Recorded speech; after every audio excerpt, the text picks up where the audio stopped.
현재 한국의 해외 공장 건설과 해외 직접 투자, 그 중에서도 개발도상국에 대한 투자가 엄청나죠. 그러나 이 상태가 계속 지속될까요? 앞으로 시간이 지날수록 저렴한 인건비를 찾아 낙후 국가를 찾아다니는 것은 한계에 봉착할 수밖에 없습니다. 이제 자국과 선진 시장에 생산 설비를 짓는 비중이 늘어날 수밖에 없습니다. 왜 그럴까요?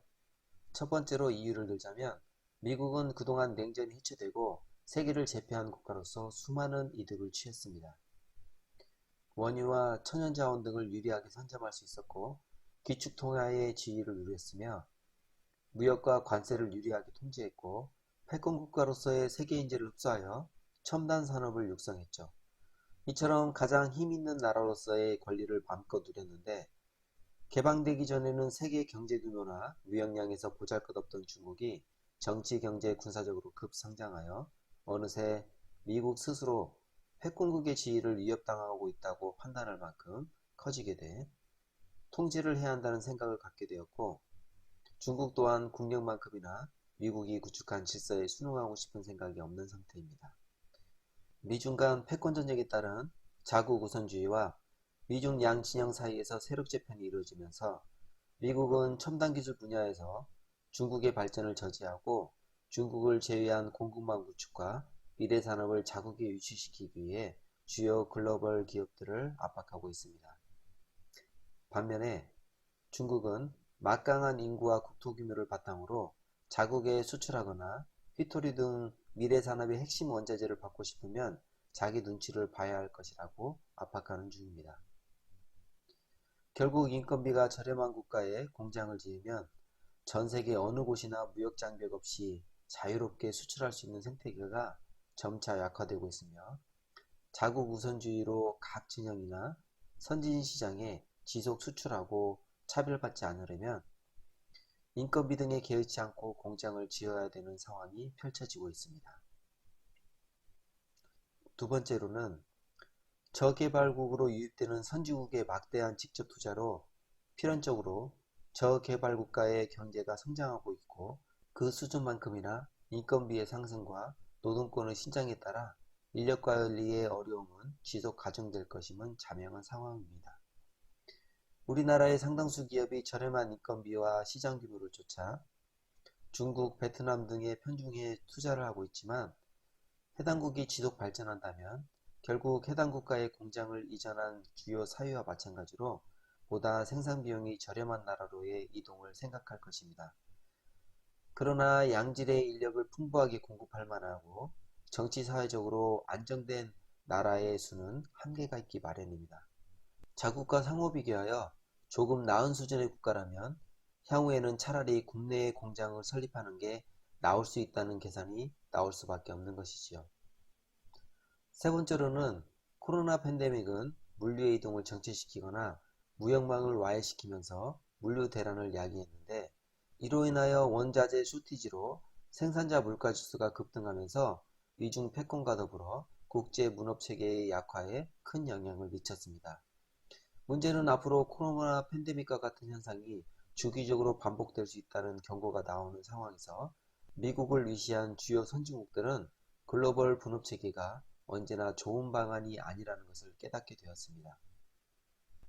넷째로는 이러한 국제시장에서 예상할 수 없는 위협 등으로 내수경제가 그 어느 때보다 중요해지고 있는데 우리나라뿐 아니라 선진국 대부분 고령화와 저출산, 노동권 향상, 평균 임금 상승 등으로 저렴한 인력을 마음껏 쓸 수 없는 상황으로 상당수 기업들은 인력난을 겪고 있는데 반면에 가게는 산업고도와 함께 양질의 일자리는 점점 줄어들면서 저출산이 심해지고 이에 따라 고령화율이 높아지고 있는 실정입니다.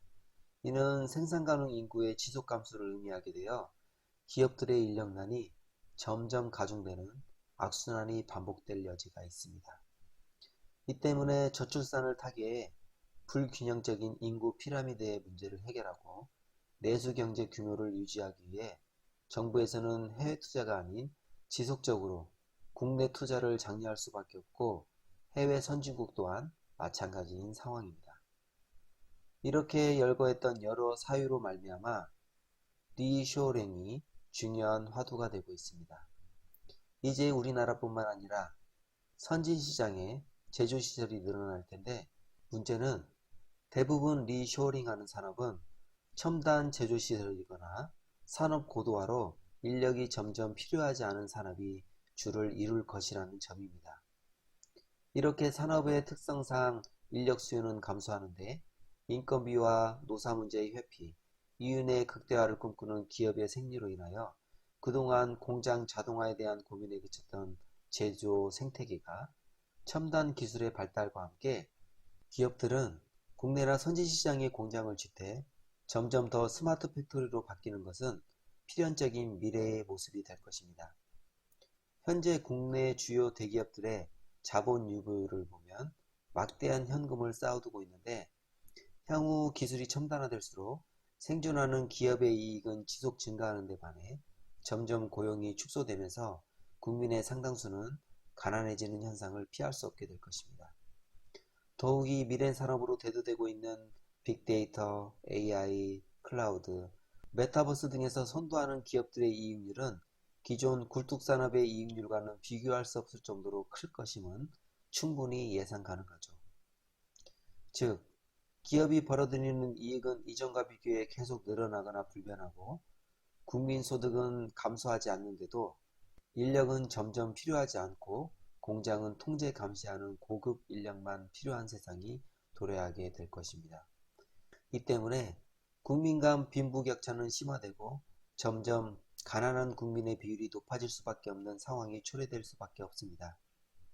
따라서 고용률의 추락의 속도를 완화하고 국민의 최소 생계를 보장하기 위해서 근로시간 단축이나 최저임금 인상 등 여러 방법의 시도는 계속될 텐데, 이는 임시 방편일 뿐 결국 기술의 발전과 함께 고용률의 추락을 막기에는 역부족일 텐데, 이러한 고용률 축소는 가계의 구매력을 감소시켜 결국 기업의 생산활동을 위축시키고 성장을 막게 되면서 내수경제가 위축되는 악순환이 반복될 수 있습니다. 이를 막기 위해서 각 선진국가는 보편적 복지로서 또는 경기 진작의 방편으로서 국민에 대한 금전급부를 주요 정책으로 고려할 것이라는 것은 필연적이지 않을까 생각합니다. 고용하지 않아도 쌓이는 기업의 부를 일할 수 없는 국민에게 나누려고 하는 것이지요. 가계의 소비가 이루어져야 지속 생산이 가능하므로 향후에는 기업 입장에서도 이를 반대할 명분이 없게 될 것입니다. 사람이 살면서 소비하는 금액은 한계가 있기 때문에 부의 불평등이 심해지면 경제 규모는 같다 해도 가계의 구매력은 계속해서 감소하기 마련이기 때문에 고용 없이 기업만 돈을 버는 현상은 기업에도 좋을 것이 없는 것입니다. 그러나 이러한 금전급부만으로는 풍요로운 노후 생활은 불가능합니다. 풍요로운 노후 생활의 기준은 뭘까요? 인간은 타인과 비교하면서 자신의 존재를 확인하거나 우열을 가립니다. 남들과 똑같이 벌어서는 풍요롭다고 생각하지 않죠. 더욱이 부의 편중으로 갭이 크게 벌어진다면 먹고 살만 해도 행복하다고 생각하지 않습니다. 대부분 남들이 더 잘 사는 것 같거든요. 그래서 가난한 나라나 가난한 세대가 행복지수가 높은 경우도 있는 것이겠지요. 이전 세대보다 다른 나라보다 훨씬 잘 사는 환경에서 끼니 걱정 없이 먹고 살고 있음에도 주변 사람과 비교해보니 똑같다면 또는 그보다 못하다면 여유로운 삶이 아닌 것입니다. 남들만큼 누리지 못하는 것이니까요. 이전 시간에 다뤘던 지나친 고령화율로 인하여 현재 젊은 세대들이 노인이 됐을 때는 생산 가능 인구의 부양을 기대하기 어려운 상황에 봉착할 수 있습니다. 나는 가난한데, 나는 국가에서 금전급부를 받고 사는데, 기업은 여전히 돈을 잘 버는 세상, 어떻게 해야 할까요? 답은 정해져 있습니다. 돈을 잘 버는 기업에 투자해야 합니다. 그렇지 않고서는 경제가 성장하는 만큼 그 과실을 가게가 누릴 수 없게 될 것입니다. 이러한 위기의식과 인식이 저변에 깔리면 가계의 기업에 대한 투자 규모는 자연스럽게 늘어날 수밖에 없습니다. 이렇게 되면 주가지수는 자연스레 올라갈 수밖에 없는 것이지요. 미리 우수한 기업을 골라 투자하는 것이 참으로 현명한 것이라는 것을 머지않은 미래에 모두가 알게 될 것입니다.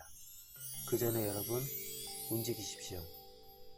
그 사이 주가는 국제 동향, 국내 경기, 기업 실적과 일시 등 여러 요인으로 인하여 오르락 내리락 하면서 가까이에서 보면 비극일 수 있겠지만 장기 시계열로 멀리 보면 희극이 펼쳐질 것입니다.